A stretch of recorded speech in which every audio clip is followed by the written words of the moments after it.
So, WWE NXT also had a pay-per-view this weekend, and I'm here to break it down for you. With that in mind, my name is JustinRitch, and welcome to JustinRitch Talks NXT Battleground.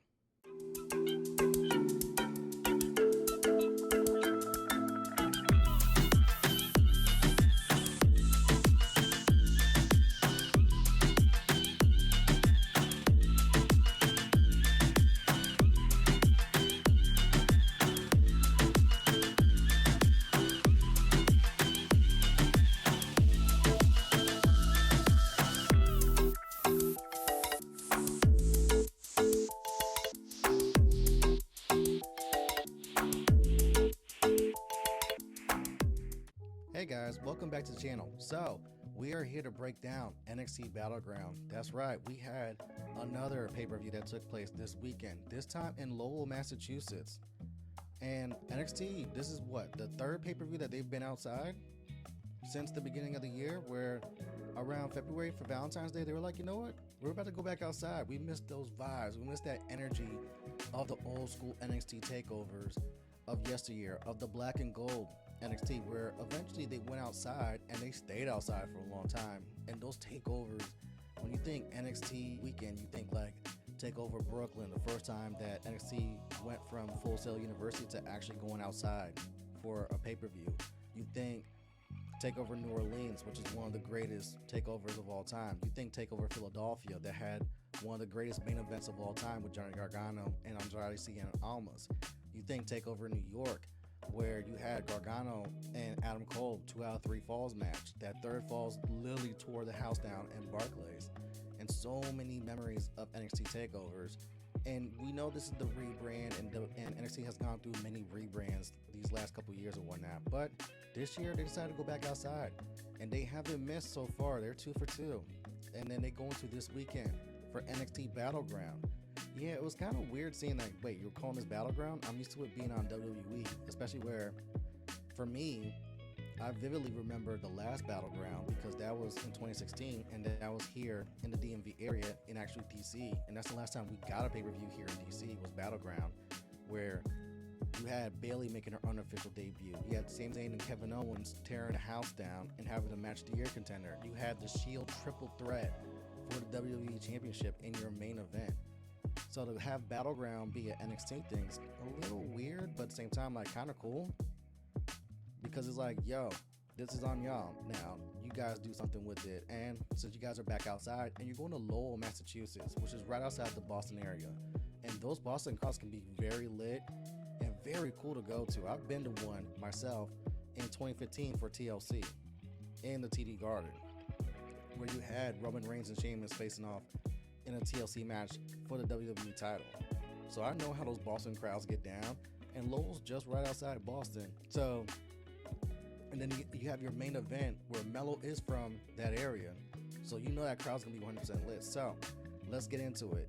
And to give you a vivid reminder of how we do things on the channel, we have our 4-point play, which goes as follows. So the 4-point play is 3 things that I like from the pay-per-view, 1 thing I didn't like from the pay-per-view, my match recommendation, and my overall pay-per-view rating on a scale of 1 to 5 mics, 5 being the best, 1 being the worst. So, with that in mind, let's break down this bad boy, NXT Battleground. The first thing that I liked on this pay-per-view was 3 men, 1 North American title. So you had Wes Lee, your current NXT North American champion, defending his title against Tyler Bate and Joe Gacy. And this was a match that I was looking forward to because these North American title matches have been lit. Ever since Outside opened back up, Wesley has been a very good champion, holding that North American title. Tyler Bate, I remember from NXT UK, I remember he put on a banger of a match with Pete Dunne in, I believe it was TakeOver Chicago. The kid can wrestle his ass off and he's still young. Joe Gacy is the one I'm not as familiar with heading into this match, but when you have all 3 of these guys, you're putting them in the ring. It's a triple threat, which means anything can go. You know, DQs, whatever, triple threat rules and whatnot. And then you got talented kids like Wesley and Tyler Bate in there. You can't have a bad match. And this was a banger. The psychology was on point. The spots were through the roof. When they picked up the pace and went fast, They went fast. When they wanted to go strong style, they went strong style. All three guys got their shit in. Even Joe Gacy impressed the hell out of me for a big dude moving like that. I was like, hey, yo, I got to get my fat ass in the gym and step it up, because Joe Gacy putting in that work and looking good out there and holding his own against Tyler Bate, who we know is talented as hell, who we know is super strong. Like, seriously, Tyler Bate, like, what is the regimen? What do you be eating? How do you be working out that you're this super strong to where you can have Joe Gacy on your shoulders? You can have Wesley's feet around your arms, and you're swinging Wesley while you have Joe Gacy on your shoulders, like you're Cesaro, but you're like a miniature version of Cesaro. Like, bro, what is the regimen? We need notes. We need stats.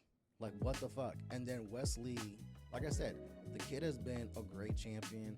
He's someone that's really impressed me. When I turn on NXT, he's one of like the few people I'm looking for on this show, because anytime he comes out there and wrestles, it's a banger. The kid hasn't missed. And at the end of this, and still, your NXT North American champion, Wesley. The match time was about 12 minutes. It felt short than that because it was quick. Even though it was quick, it felt longer, but they like sprinted. And then when they really sprinted, there was a spot where Joe Gacy was on the top rope, and Wesley bypassed Joe Gacy to go do a flip on to the outside that hit Tyler Bate. Like, I was just like, so this is how we're gonna show out in the very first match on this card? This is what we're doing right out the gate? We're just flipping by people to flip onto people? Okay. But this was a banger of a match. Again, this had my attention throughout. NXT knows how to start off hot.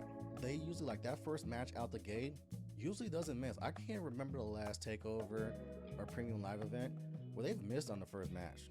Like, they usually nail that in spades. And this is, again, add that to the list of like bangers.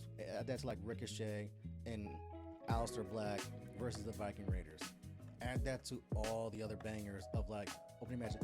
Add that to TakeOver New Orleans for the inaugural North American title ladder match. That opened TakeOver New Orleans and just tore the house down right at the gate. This one set the tone for the entire rest of the pay-per-view card. This did not disappoint. Wesley did his thing. Tyler Bate looked good, even though in defeat. Joe Gacy looked great, even in defeat. He got my attention that now, moving forward, when I pull out NXT, I'm going to go check out Joe Gacy and be like, yo, what are you doing? I need to learn and get myself into that shape, because he was phenomenal. So that was the first thing that I liked on this show, was the North American title match. The second thing I liked on the show was a Dijak Dragunov slobber knocker. Now, everyone has different things that they like in wrestling, whether it's the flippy stuff, whether it's in-ring psychology, or sometimes you just want to see two big guys beat the fuck out of each other. Big meaty men slapping meat, as Big E loves to say. And this is one of those big meaty men slapping meat. Although Dragunov is not really a big meaty man, but Dragunov is with the shits. Like, that guy hits stiff, works stiff, takes it as he receives it, works his ass off. But yo, when you get in there with Dragunov, you know what you're getting. We've seen Dragunov work in matches against Gunther on NXT, where they had a match of the year candidate in NXT UK where they beat the absolute fuck out of each other, and then did it again on American soil on an NXT pay-per-view where they also beat the fuck out of each other in another match of the year contender, which is just like, so this is how y'all get down, and this is how Dragunov goes? I'm with it. And Dijak is someone I'm familiar with. I've seen him before in person a couple times, especially on the indies wrestle. And for a big guy, he moves very well. Like, he impresses the hell out of me for someone that's like, 6'4", 6'5", to where it's like, yo, you can do shit like this? He's kind of like Cesaro, where it's almost like a freak of nature type of thing.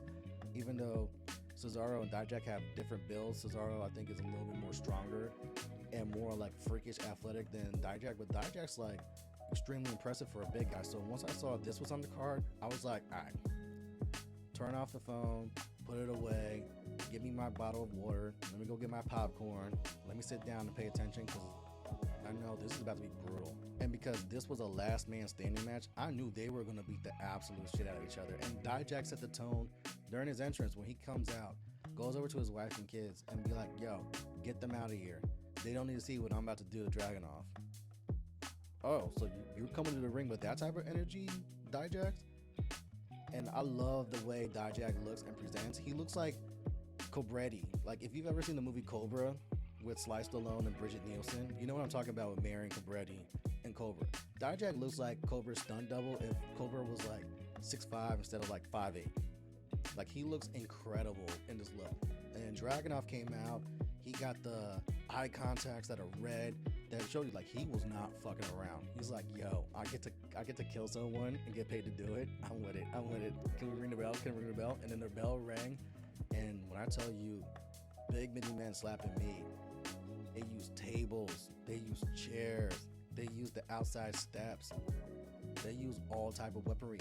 Dijak went and got the kendo sticks and was brutally slapping the shit out of Dragunov in his chest, in his stomach area with the kendo sticks. Like, it got to a point where it was hurting me because you just hear a loud pop and you're just like, ow, my chesticles. And they were being absolute brutal. They were trying to kill each other. There was a point where Dijak was trying to set up a table on the outside and Dragunov just said, fuck it, YOLO, runs full speed at the table, goes through the table to hit Dijak. Like, that's the type of energy these two were on from start to finish, where they beat the absolute shit out of each other. And then when we get to the end, it is Dragunov who is able to stand tall. I don't know how the hell he stood tall after all that, but he stood tall. Ended up knocking out Dijak to where Dijak couldn't even get up. He was flinching his fingers to where he's like, bro, I'm beyond dead. I'm deader than dead. Leave me alone. This is over. This fight is over. So Dragunov ends up victorious against Dijak in one of the best last man standing matches I've seen, where the physicality was like, on a scale of 1 to 10, like 11 from start to finish. They didn't really let up. And even like the moments that they did let up, it was for us to catch our breath as an audience, because this was just like, you can hear the echo and the reverbs of like the physicality. And this got plenty of "this is awesome" chants because the crowd was really into this as well. Because why not? You know what you're getting out of Dragunov, and Dijak's one of those big guys that surprises you on how well he works and how good he is, and you're allowing him to be as physical as possible. Like, safety's off, bet. So that was the second thing I liked about this pay-per-view. I really liked this match. So the third thing I liked about this pay-per-view was Heritage Cups for all. Now, I had to do my Googles because I didn't know what the Heritage Cup was. It looks absolutely beautiful. If you look in the bottom corner left, you can see the Heritage Cup right there. It is a beauty, and I was like, what the hell is this? So you have Noam facing Dragon Lee in this Heritage Cup match. Now, Wikipedia explains this for us. Salute to Wikipedia, because I was like, what the hell is the Heritage Cup rules, or British round rules? So basically, with the British round rules, there are 6 3-minute rounds, 20 seconds in between breaks in between each round. So it's almost like boxing, where you have 12 rounds of boxing, a minute in between to catch your breath, go to the corner, stuff like that. But with the British round rules, you have, instead of 12 rounds, 6 rounds, and instead of 1 minute of rest, you get 20 seconds of rest. And the match is really a 2 out of 3 falls. So whoever gets the first of 2 falls wins. And also, so you can win by pinfall, submission, but also countouts. And once a fall occurs, the round ends. So that's where it's a little different from boxing, where it's like, let's say you get knocked down or you get knocked the fuck out, and you have until the count of 10. And if you get up to the count of 10 and the ref's like, you good to go? Okay, cool, keep fighting. You keep going until the round ends. Versus in this case, if you get a pinfall, submission, you get a fall, that's the end of the round. Go back to the corners, get your 20-second break, and keep going until someone gets a second fall. In the event of a disqualification or knockout, the match instantly ends without the need of 2 falls. So disqualifications and knockouts can't come into play.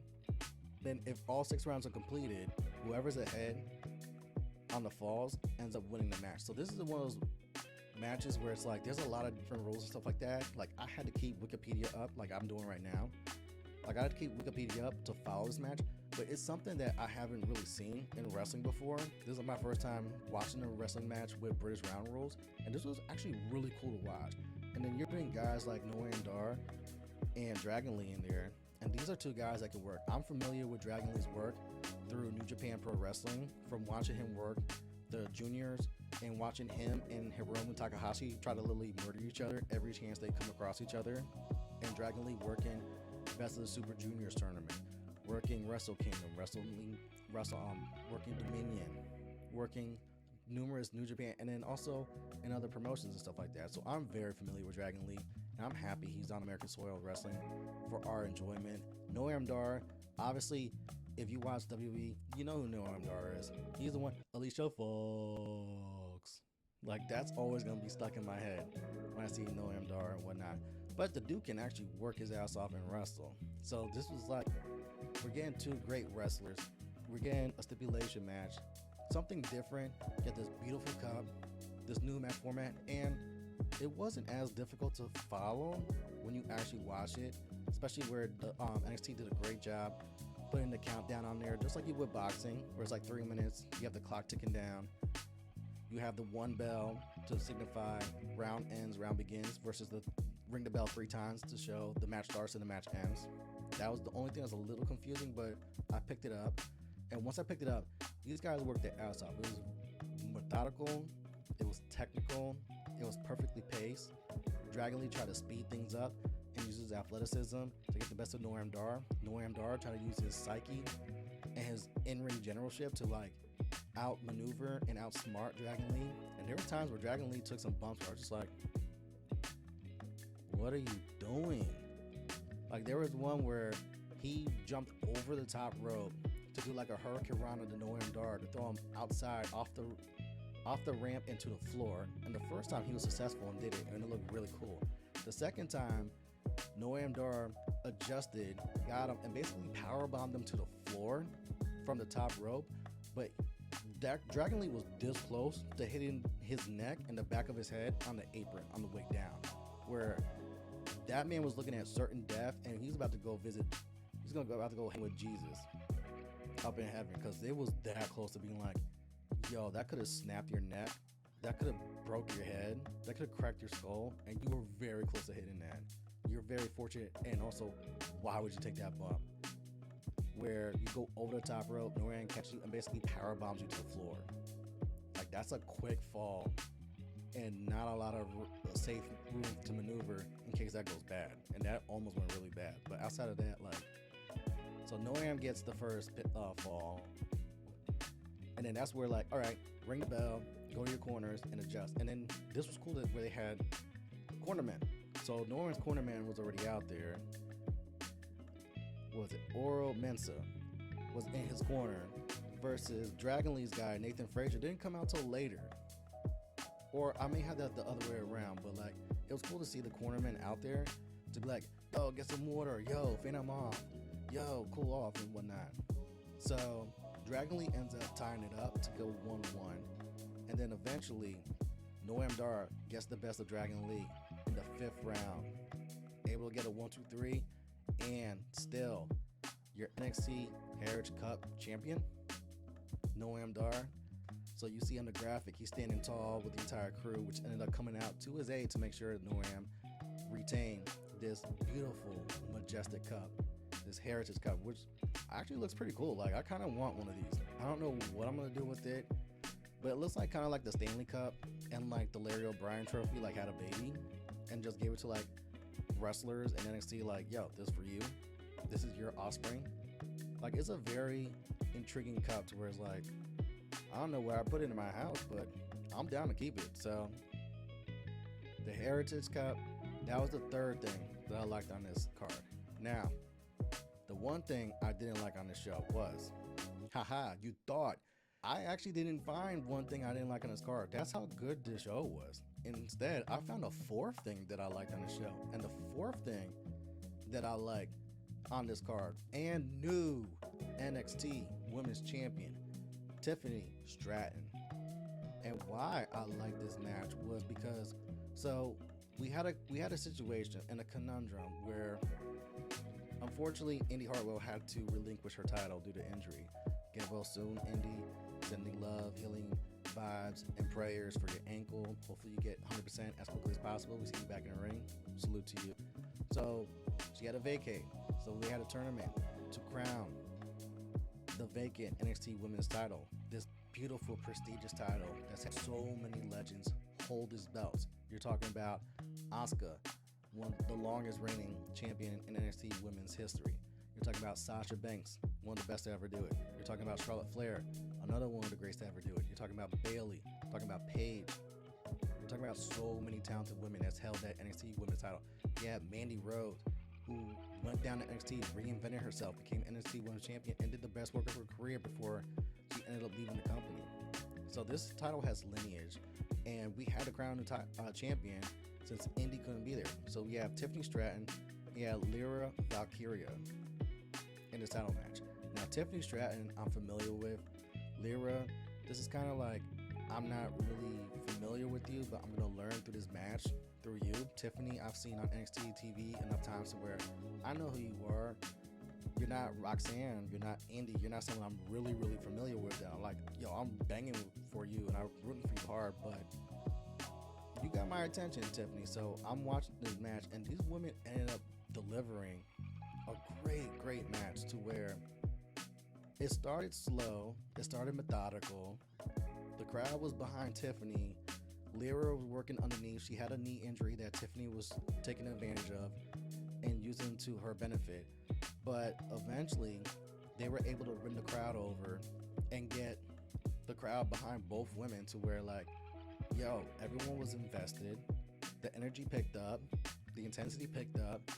I didn't know Tiffany Stratton had that Kenny Omega put the opponent on their shoulders, drop him to the ground, flip up on the top rope, and do the moonsault on you. I didn't know that was in her repertoire, but I was like, holy shit, she can do that? Damn, I actually need to watch Tiffany Stratton more, because I didn't know she's capable of doing that. And then Lyra is trying to gut out the knee injury and get the best of Tiffany, and God bless her, she tried with all her might, but in the end, we were able to crown a new NXT Women's Champion, and her name is Tiffany Stratton. 1, 2, 3. Crowd went crazy. I applauded because I was like, yo, I wasn't sure who to root for in this match. And then halfway through, both women were able to sink me in and hook me into the match where I'm like, yo, I kind of want to see who wins this. Like, I'm invested in this outcome and whatnot. And for Tiffany to stand tall, I feel like that was the correct decision. I feel like that's the right decision. You know, eventually we'll see Roxanne back in the picture. Eventually when Indy's 100%, we'll see Indy back in the picture. And it's cool to see where they go from here. But you had to put the title on someone. And it looked like that crowd was happy that Tiffany got the belt. So that was the fourth thing I actually liked on this show. Like, I couldn't find one thing wrong on this show. I couldn't, even like a slight nitpick, like I couldn't really find it. That's how good this show was. So let's get to my match recommendation. So my match recommendation on NXT Battleground is our main event. Carmelo Hayes, Carmelo Hayes versus Bron Breakker. Newly turned heel, agitated, angry. I want my title back, Bron Breakker. So in this household, be our Carmelo Hayes stand, because I've been seeing the evolution of Carmelo Hayes on NXT. I've seen the ascent. I've seen the work that he's put in on the mic, in the ring. He put on bangers of matches. He put on a banger with Ricochet. He put on a good match with Bron at the last pay-per-view, staying to deliver on WrestleMania weekend to claim that NXT title. But he's been really working his ass off and kind of the face of that franchise right now in NXT when you really think about it. Like, he's like their Seth Rollins over there, where he's that guy. Like, it makes sense. Like, the he is him, Melo don't miss. It's not just hyperbole. It's not just a catchphrase. Like, he really hasn't missed. Like, I can't think of any faults of Melo. I can't think of a last time he's really missed. Trick has done really good watching his back, staying in his corner, and adding to Carmelo's character and whatnot. And they work great as a tandem to where, like, they do really, really good work. And then for Bron, who's working heel, who finally turned heel, wants his title back, pissed off. That's honestly the best version of Bron, because babyface Bron just was not hitting for some reason whatsoever. Like, something was missing with Bron Breakker, where, like, it was off.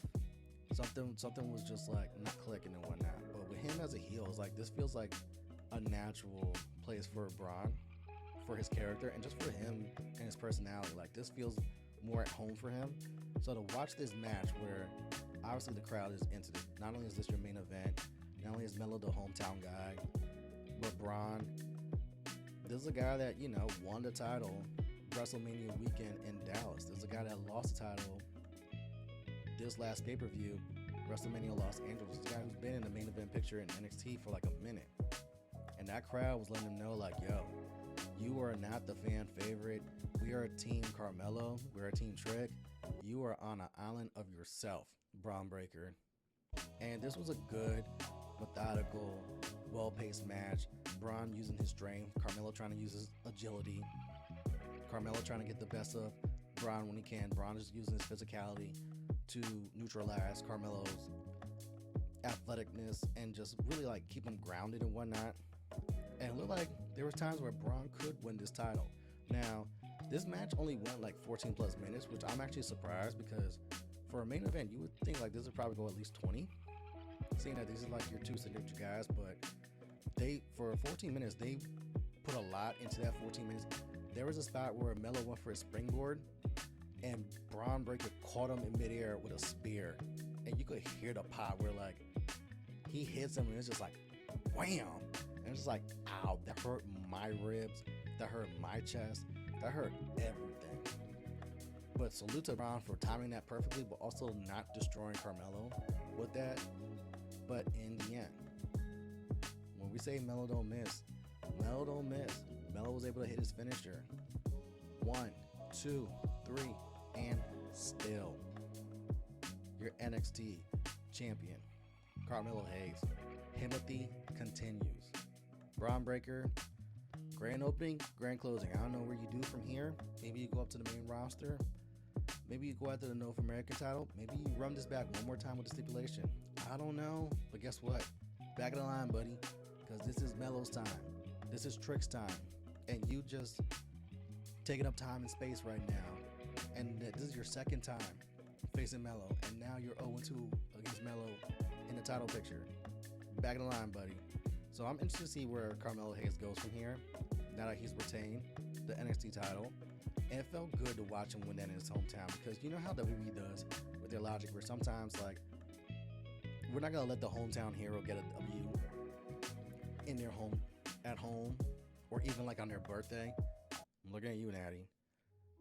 Like, WWE's logic, like, oh, it's your birthday? Oh, you're at home wrestling in front of your friends and family? This is a perfect time for you to lose. That's Vince's logic for you, but this ain't Vince's baby. This is actually Shawn Michaels' baby. And Shawn Michaels has been doing actually a really good job with NXT. And Shawn Michaels has been doing a really good job with NXT to where, like, these shows have been fluid. When I tap into NXT, the shows go by really quick. They pace at a very good manner. There's not really misses, but you also gotta remember this is now more developmental. This is more like the old school black and gold NXT where, yeah, when they went outside, those takeovers were lit, but there's also like, you got to develop people. You got to develop your Nia Jaxes. You got to develop your Dana Brooks. You got to develop your different talents and whatnot coming over. And even like people that you brought from other companies, you got to see like, how can they adjust to the WWE system of things? And especially in NXT where you have all these NIL talents that are just learning at the Performance Center, that are getting those reps in, that are just learning with the coaches and whatnot. Like, NXT is in a good spot, and this is 3 straight shows where they haven't really missed once they come outside. And with that in mind, let's get to our ratings. Let's rate this bad boy in regards to our mic scale. And for a fresh reminder, we rate these shows on a scale of 1 to 5 mics. So if I give a show 5 mics, that means this show was a classic. This really didn't have any flaws. This was great from start to end. Probably more than 1 match recommendations. A must watch. Pull it up when you have time immediately. If I give a show 4 mics, that means the show was very good. There's probably 1 or 2 things that didn't hit on it, but it was very good. Highly recommend. Definitely check out the match recommendation. If I give a show 3 mics, that means the show was solid. There was some good, there was some bad, there was some meh. When you have some time, pull it up. Definitely check out the match recommendation. If I give a show 2 mics, that means this show needed some work. There was a lot of misses on this show. Probably 1 or 2 things that stood out as like highlights and stuff like that. If you got time, go watch it. But otherwise, you can kind of skip this. This kind of needed some more time in the oven. And if I give a show 1 mic, That means this show was trash. Basura. Get this shit out of here. I struggle to find one thing positive on this show, and this is a skippable show. I sat down and watched NXT Battleground live from Lowell, Massachusetts this weekend. Your main event was Carmelo Hayes versus Bron Breakker for your NXT Championship. You had Tiffany Stratton and Lyra Valkyria wrestling for the vacant NXT Women's Championship. On a scale of 1 to 5, I give this show 5 mics. This was a classic. I was debating whether I break my own system and give this 4.5 mics, or if I give this the full 5 mics, because this show was really that good. There was no misses from start to end. Everything made sense. Everything grabbed my attention. There was no real lulls at any point in any of the pay-per-view. The main event delivered. The women's championship match delivered. We didn't talk about the tag team title match, and that delivered. Obviously, we discussed in length about the North American Championship match, Triple Threat, which was really good. Even the Heritage Cup. Never heard of a Heritage Cup. Never heard of these British rounds rules. Had my attention. Dragunov, Dijak. Probably like my second match recommendation right there would be Dijak and Dragunov just murdering each other for our benefit. The main event delivers. Like, this show from start to end is really, really, really good. And again, like I said, since they've been outside, they haven't really missed. And even though this is going back to like the old days of developmental, where there'll be some growing pains with the talents and whatnot, to see where they're at right now is like, yo, you need to be paying attention to NXT on a weekly basis, because what they're doing down there, and they're putting on these caliber shows, and this is now the 3rd time they've put on a great show. I think this is the best of the 3 shows that they've had since they've been back outside in February and Mania Week, which is why I put this up there towards 5 mic territory. And I think what pushes it to the actual 5 mics for me is the fact that you have more than one match recommendations from me. Dragunov, Dijak is just as good as Melo and Bron. Again, everything delivers. There's no lulls. This pay-per-view is, you're in and out in 2.5 hours. This is the same length as The Dark Knight, which is cool because you have some pay-per-views like AEW, for example, who only have like 4 pay-per-views a year, but they feel like 4, 5, 6 hours.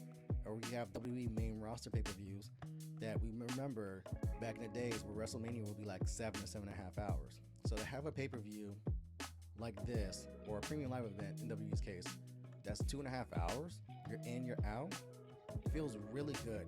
And the other reason why I put this in 5 mics is because out of the 3 pay-per-views that went on this weekend, 4 if you include Impact, we have Impact's pay-per-view, you had Night of Champions, you had AEW Double or Nothing, and you have NXT Battleground. I feel like NXT Battleground was the best of the 4, where everything delivers. Night of Champions, there were 1 or 2 things I didn't like on that. AEW had 1 or 2 things that were really kind of egregious that hurts that. And Impact, I gotta go pull that up because we support training in this household, so we gotta go pull up that Impact pay-per-view. But out of the 3 that I actually watched, this was the best of the 3, and it kind of wasn't close. Even though Night of Champions was really good, I feel like this delivers to where, like, across the board, everyone came out better than they did going in. And salute to NXT and salute to everyone of that talent, because y'all did the damn thing. And again, 3 in a row. Now I'm looking forward to their next pay-per-view when they're back outside, because we may have to go do a field trip. Like, these are now starting to get to, like, I won't say they can't miss, but they're also, like, not far off where it's like, yo, you may gotta go pull up a ticket and go see this, because they're doing some amazing things, and it's bringing back the old vibe, that old school black and gold NXT that we all love so dearly. So that is my review of NXT Battleground. 5 mics. Well done, Shawn Michaels. Well done, all the talents of NXT. Y'all did a great show. Keep up the good work. You can find me on all social media platforms at It's JustinRitch. You can find me Wednesday nights on Twitch from 7 to 9 p.m. Eastern Standard Time on Those Wrestling Girls Twitch channel for TWGFanClub with myself, Queen PR, Brian H. Waters, and Seindole B, where we talk wrestling and all that fun stuff, whatever the fan club wants to talk about. Whether it's music, whether we want to give Dana Brooke her flowers, whether we want to talk about Dark Side of the Ring, which TWG Fan Club will be covering this week. You can also catch me from time to time, Tuesday nights, Twitter Spaces, around 6:35 p.m. for Turnbuckle Talk with me and Corey, where we talk all things wrestling. You can also catch me from time to time on True Heel Heat Sports and True Heel Heat Wrestling. Both of those channels are located on YouTube, where we talk sports, wrestling, and all that fun stuff. I was just on there recently in the last couple of weeks. We were talking Monday Night Raw. We caught Game 4 of Lakers Nuggets. We even caught the first round of the NFL Draft, where I gave my viewpoints on the New York Giants, their draft pick, where they should be going, and how this season will look moving forward now that there's actual expectations to deliver and expand on the successful season that they just had. We here, we outside, active. Salute to Shawn Michaels. I know I joke on you a lot, but you were doing great work with NXT, and you were a legend for a reason. Salute to Carmelo Hayes, who was him. Salute to Tiffany Stratton, our brand new NXT Women's Champion. Salute to everyone else on this card, because this was a banger, and I kind of want to rewatch this like immediately. And on that note, we out. Peace.